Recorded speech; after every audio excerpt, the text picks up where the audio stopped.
like to introduce Mayor Jones. And when I have Mayor Jones and we're at the same event, I always like to introduce her as my mayor. So sometimes I call her my Mayor Jones.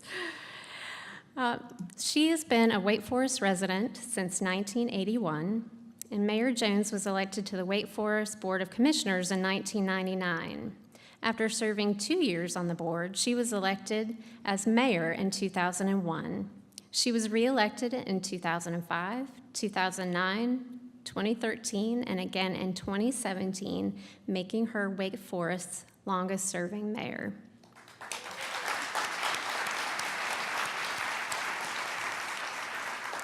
She is a current member and former chair of the Electricity's Board of Directors and the NC Mayors Association. She's also a member of the Go Triangle Board of Trustees. Mayor Jones is a passionate ambassador and a respected advocate for Wake Forest across the region and across the state. It's my pleasure to present Mayor Vivian Jones. Thank you.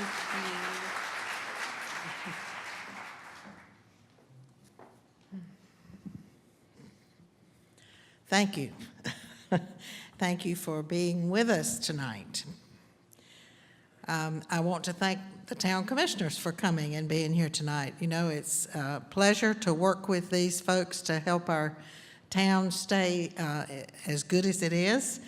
And it's nice to see the passion and effort that they put into that job. I'm honored to have Betty Jo and Senator Alexander and Representative Everett and Representative John with us tonight, and the county commissioners that are with us, Sig and Vicki and Susan. Thank you so much, all of you, for coming. I really appreciate it, and we're looking forward to continuing to work with you all. Thanks to the Renaissance Center staff for their helping make this a successful event, and I want to especially thank the Wake Forest Rotary Club for continuing to support this event. This is just one of the many things that they do in our community, and we're so thankful to have the Rotary Club here working all the time to bring good things to Wake Forest. And I want to welcome the advisory board members that are with us tonight. You give so much of your time to benefit our town. You're a very important part of what makes Wake Forest a great place to live. And we can never say thank you enough. So thank you again for being here.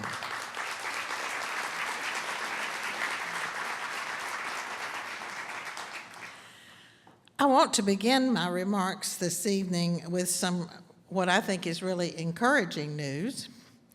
In a nutshell, the state of the town of Wake Forest is very good.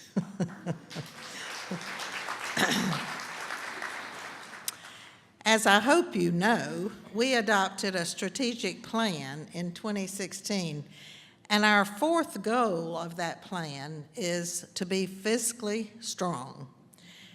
And well, we are. And our strength was verified when we went to New York in May to talk with the rating agencies in preparation for selling some more bonds from the bond referendum of 2014. The rating agencies analyze the economic condition of the town, and they look at our leadership and our planning and our debt management in order to measure our credit worthiness. Both Standard & Poor's and Fitch gave us a AAA, which is the highest possible rating. And this resulted in our obtaining a 2.98% interest rate when we sold our bonds in June.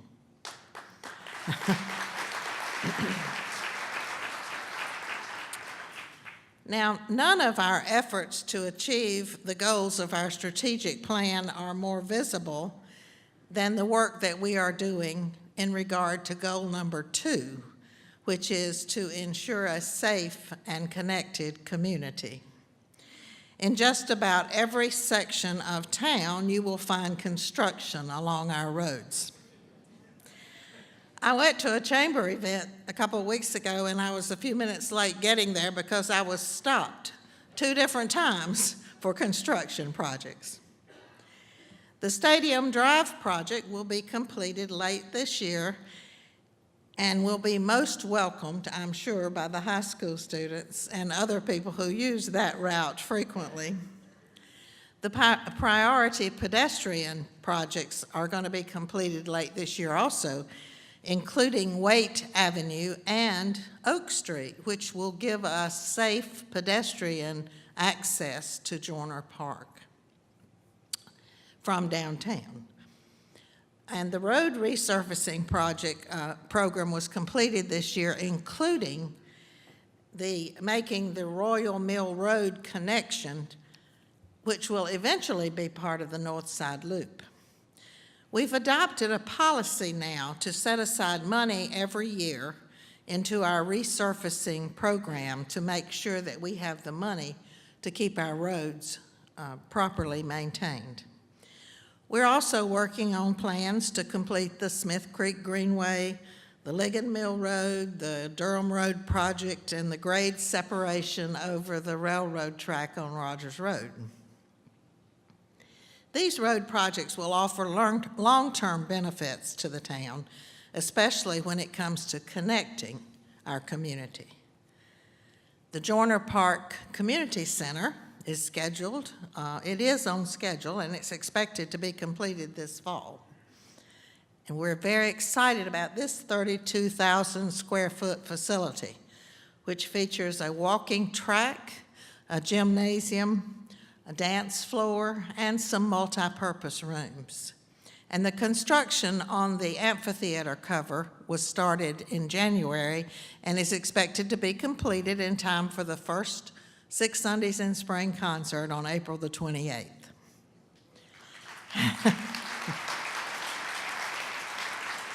How many members of our senior center do we have with us tonight? Raise your hands. Okay, great. You'll be happy to know that the renovations on the senior center are going gangbusters. We expect completion this summer, almost doubling the space for you to use. And I know that the completion of that project cannot come soon enough for these folks. Well, I've told you about a bunch of projects, and you may be wondering, well, is that all you got? Well, it's not all we've got. We've got more. 4 years ago, we identified the need for more space at our operations center on Friendship Chapel Road. But that site is too small for expansion. And so we determined that the cost to purchase a new site and build a new building would be in the neighborhood of $27 million or so. But last year, Wake Forest Power lineman Chad Champion suggested that we look at purchasing a newly available building and property on Unicon Drive in South Forest Business Park. And so we did take a look at that, and we liked what we saw, and we were able to finalize this purchase in October. Wake Forest Power will be moving to its new location in a couple of months. This purchase cost us $2.9 million. And then with a little bit of renovation and a little bit of renovation at Friendship Chapel, at the Friendship Chapel site, we will have saved a whole lot of money over what we thought we were going to have to spend. So we're looking out for your money. You know, it's great to have employees who feel empowered and are always looking for new and innovative ways to get the job done. This is what happens when you pay attention to the guys in the trenches. Sometimes the higher up the chain of command you are, the harder it is to see what outcome you're going to have. So we want all of our employees to understand how much they contribute to the success of the town. This is an example of meeting the third goal of our strategic plan, which is to have an organizational culture that embraces and reflects our core values. We should continually enhance and update this goal to make sure that our employees feel valued and appreciated. We did something else this year that I believe will bring big benefit to the town in the future. As you know, your town board has been very supportive of our historic downtown. We recognize that a vibrant downtown will continue to be a catalyst for increasing prosperity and community spirit. Over the past few years, we've spent a good bit of money in downtown with the streetscape and Wi-Fi and lighting and so on, and we're continuing the streetscape down White Street this year. And we have new development occurring downtown with the building of Powerhouse Row and the townhomes at Retreat at Renaissance. Our downtown businesses are working really hard to continue the prosperity they've realized over the last few years. So we purchased the SunTrust building when it became available downtown because we realized that this corner of Elm and White is an important property for the continuation of our downtown renaissance.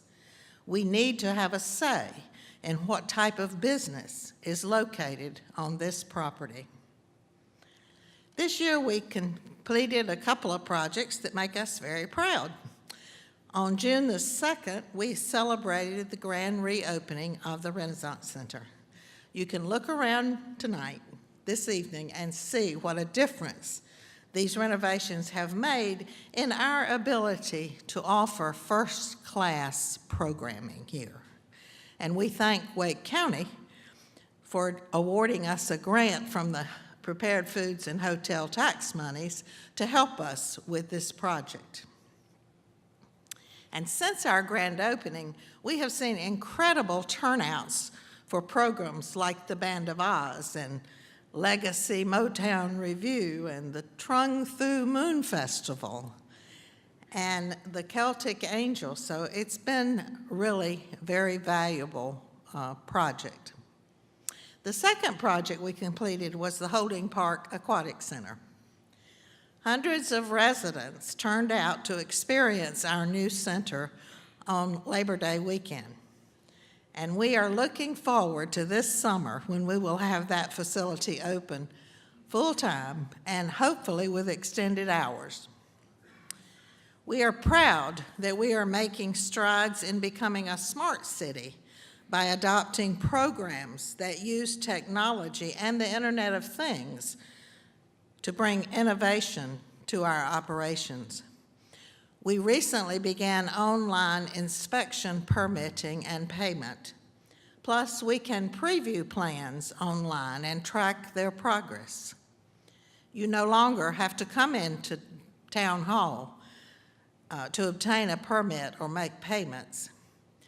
We also offer next-day inspections, which is way beyond what other Wake County towns are able to do. As I hope you know, as a public power community, Wake Forest provides electricity to about 7,000 customers. And 99% of those customers have advanced metering infrastructure, AMI. With this technology, in addition to billing efficiencies, we can easily track customer usage and alert them when something unusual is happening that might make their electric bill higher. We are also a leader in load management that limits peak time usage, thereby reducing all of our electric costs. I am proud to say that I personally use our prepay system for electricity, which makes it easy even for someone like me, who has been accused of not having technological savvy, to monitor my usage and be sure that my bill is paid on time. This year, we are installing 25 miles of fiber infrastructure to connect all of our facilities, including our power stations. And speaking of fiber, Ting Internet has just announced that it will be expanding into Wake Forest as the third Ting town in Wake County. Ting will bring their crazy fast fiber optic service to our residents, and they expect to have the first people lit up this summer. And they're having a public meeting here at the Renaissance Center in April, so pay attention to the notices about that if you're interested in hearing more about that. You know, we always have a ton of events going on in Wake Forest, but in 2018, we had two very special events. In October, we were honored to have the Wall That Heals here for a 3-day sojourn. As you know, this is a replica of the Vietnam Veterans Memorial in Washington, D.C. And because of the hard work of the Wake Forest Purple Heart Foundation, and we were the only community in North Carolina to host the wall this year. This event certainly highlighted our community's respect and dedication to honoring our veterans. Hundreds of people volunteered to make this a wonderful event. Commissioner Greg Harrington had told us that we could expect to draw around 3,000 to 5,000 people. Well, while the wall was here, they estimated that over 15,000 people came to see the wall.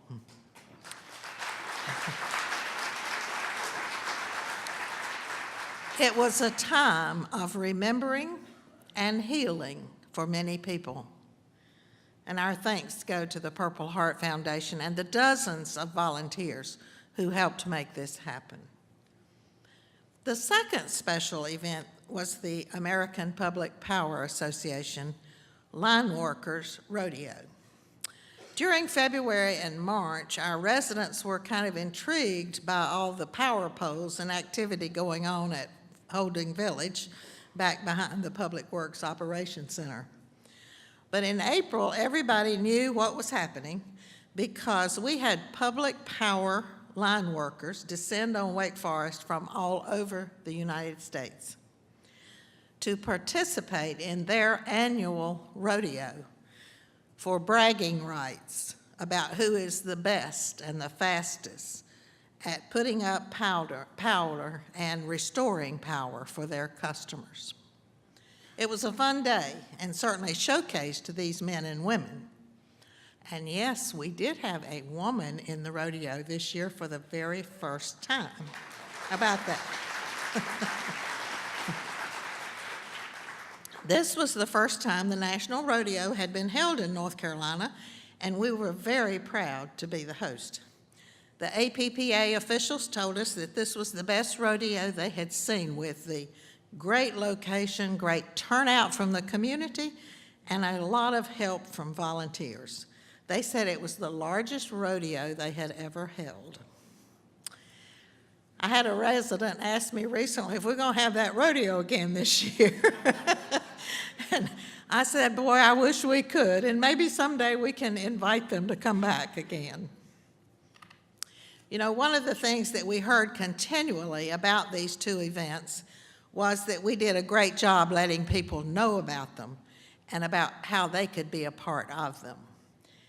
The officials from APPA said that they had never had so much publicity surrounding one of their rodeos.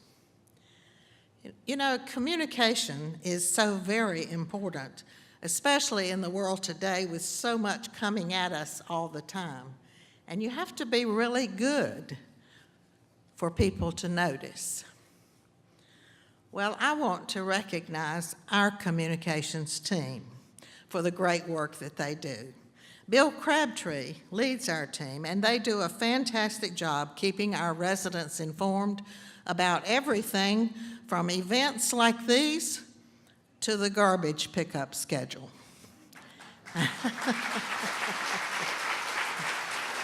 I have heard Bill say that they do everything they can think of except knock on doors.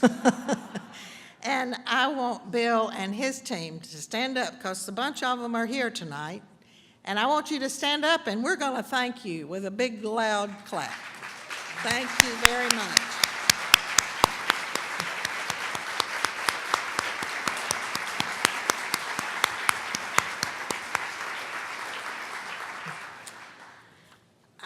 I fooled Bill with that. I cut that out of the speech I sent him to look at. So. How many of you were at Heritage High School on July the 3rd for the fireworks display? Well, this year, the town began planning and implementing the fireworks program at the request of the volunteers who had been doing it for over 30 years.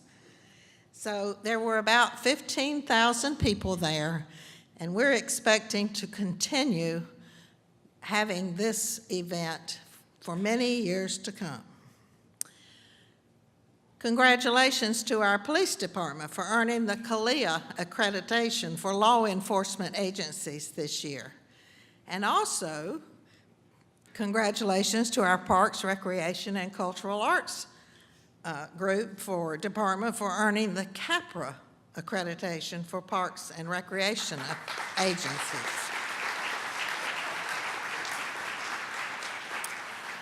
In order to receive these accreditations, the departments must meet rigorous criteria, and it takes a lot of work on the part of all the people in the department, and we're very proud to have our employees earn this recognition. Speaking of the police department, Lieutenant Danforth led several classes last year and already one again this year on the civilian response to active shooters. It's a shame we have to do this, but this class teaches what to do if you're confronted with an active shooter event. And each class provides strategies and guidance and a proven plan for surviving an active shooter event. I'm really glad that I was able to go to one of the classes because I feel much safer understanding how to respond in that situation. Well, we've talked about strategic plan goals number 2, 3, and 4. So let's talk about number 1, which is economic development. In 2018, we finalized 2 years of discussion between Southeastern Seminary and the Wake Forest Business and Industry Partnership to develop property owned by the seminary in a live, work, play project focusing on technology-related businesses.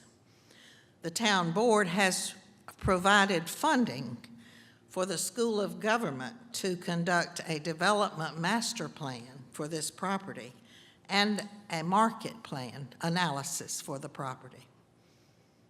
Our commitment to the Wireless Research Center is always at the heart of economic development for the town. The center continues to expand in stature and influence through the region, nationally and globally, by helping its customers and partners develop products and services that advanced wireless technology, innovation, and discovery. In January, the Wireless Center expanded from 4 to 12,000 square feet. They now have 16 employees. Since its inception, the Wireless Center has facilitated 81 startup companies, 21 of them right here in Wake Forest, and 60 of them throughout the Raleigh area. Their economic development initiative called RIOT has grown to nearly 6,000 members and over 100 companies. The Wireless Center is collaborating with other groups on several strategies that will benefit the entire state.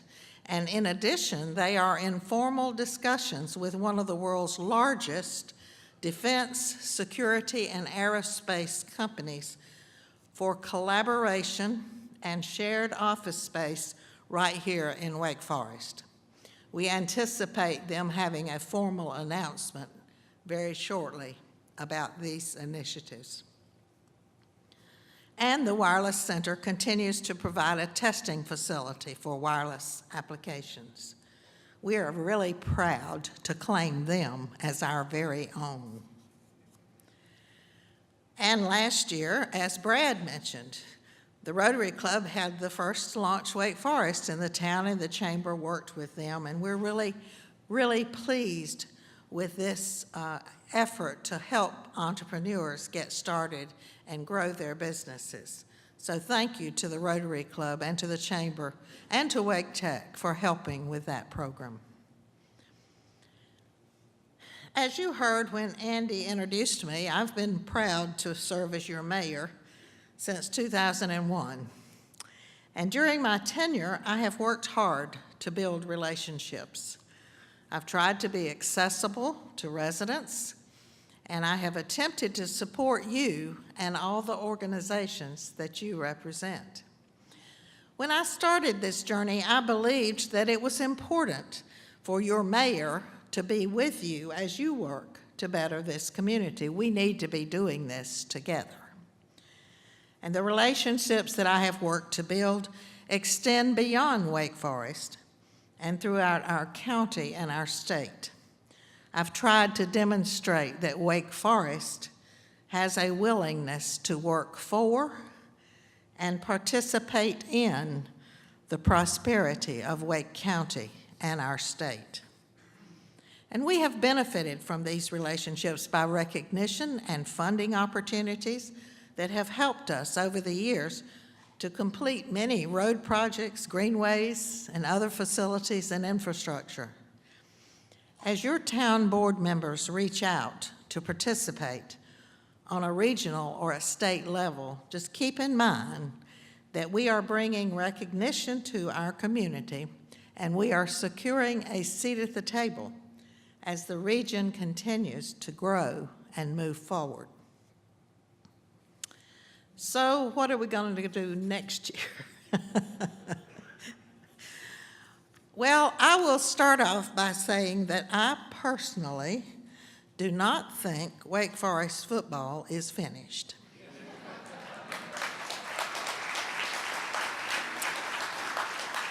Aren't they just the greatest? How proud we are of these young men who prove their worth both on and off the field. And you know what? Many of these young men are going to be the leaders of tomorrow. And I hope that they will come back to Wake Forest and bring their talent and their dedication and be the leaders that we will need. And I simply cannot say enough about Coach Lucas. You know, he was named the #1 North Carolina high school football coach for the last couple of years. And his success on the field is out there for everybody to see. But one of the things that I especially admire about Coach Lucas is his desire to help these young men to make good choices for their lives. So I'm very proud of him. Besides Cougar football, another thing I'm very excited about is Vision Zero. Basically, in a nutshell, by committing to Vision Zero, your town board has said that no loss of life on our roads is acceptable. And a committee to develop a plan to implement Vision Zero in Wake Forest has been appointed, and you're going to be hearing more about this in the near future. At the town board planning retreat a couple of weeks ago, we spent time sharing our vision for the next couple of years and reviewing the strategic plan. And we discussed new strategies to fulfill our goals and our vision. As part of the planning process, the staff was engaged and helpful in setting priorities that are reasonable and can be accomplished with our staff and budget. They gave presentations about projects that are needed in the next few years and how a 2020 bond referendum could be the way to address these projects. We had good success in 2005 and 2014 asking our residents to approve bond referendums for infrastructure that they demand for their quality of life. With your help, we will continue refining this plan so that we are ready in 2020 for the referendum. And I'm really pleased that we are updating several of our plans this year. The Northeast Neighborhood Plan was adopted in 2005, and much of the work identified has been completed. The community has been really engaged in working on a number of initiatives, and the Northeast Community Coalition is doing great work bringing residents and organizations together to benefit the East End neighborhood. This plan update this time will include all of the Northeast community, which has grown tremendously since the first plan was adopted. We're also going to update our community plan that was adopted in 2009. This process will begin this summer, and the updated plan should be adopted by the summer of 2020. And in late 2018, we began the process of updating our comprehensive transportation plan. Traffic is one of the things that we hear the most about. That's the complaint we get the most, of course. But this plan will include a multitude of options for local and regional travel, with our goals being safety and efficiency and flexibility and innovation. One of the options that we've already adopted is the bicycle sharing plan with Limebike. Your town board is very interested in addressing the affordable housing issue. As Wake County has prospered, it has made it difficult for some people to even live in our community. We will be targeting funds, seeking partnerships, working with developers, and other initiatives to address this. We actually have a project that will be coming up very shortly that you'll be hearing more about. At our retreat, we talked about what an awesome place Wake Forest is, with a vibrant downtown, the quality of our staff, our greenway system, and especially how wonderful it is to have so many people here who are willing to come together and help build our community. I say it all the time, but I can't say it enough. The main thing that makes Wake Forest a great place to live is the people. People who care about each other, who take care of each other. People who live their lives with intentionality, with kindness and compassion and generosity to support local businesses and to support local organizations and to help define what our community is and what our community can be. Look at the Stop Hunger, Feed Hope dinner sponsored by Tri-Area Ministries that was held in October. Over 300 people attended that dinner, and they raised over $50,000 to feed people in Wake Forest.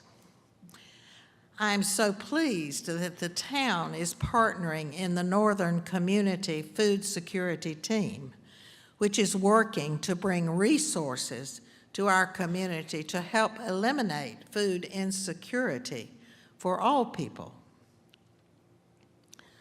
Also in October, I attended the Mercy for America's Children Gala. This is an organization that advocates and assists people to be foster parents and to adopt children from the foster care system. What a wonderful opportunity we have here in Wake Forest to support these children who are frequently left behind. And we just heard 2 years ago that the county is starting initiatives to make the foster care system better. And I think that Wake Forest can help them with that. In April, I threw out the first pitch for the 10th year for our Dream League baseball program. I have watched some of these kids grow up. And I have seen how important it is to them to be recognized and to be given an opportunity to explore other possibilities. I could go on and on, But I just want you to know that what you do is noticed and appreciated. I was reminded of all of this by an op-ed article by David Brooks about localism. He said that localism brings conservatives and Democrats together around the thought that people are happiest when their lives are enmeshed in caring, face-to-face relationships, building their communities together. Well, as you can see, there's a lot to do still. The town board and the staff, we're not going to be sitting still. We're going to be working hard. There are more roads to improve. There are more new greenways to build and parks to build, and there are more new neighbors to welcome. Thank you all for helping to build our community. Good night.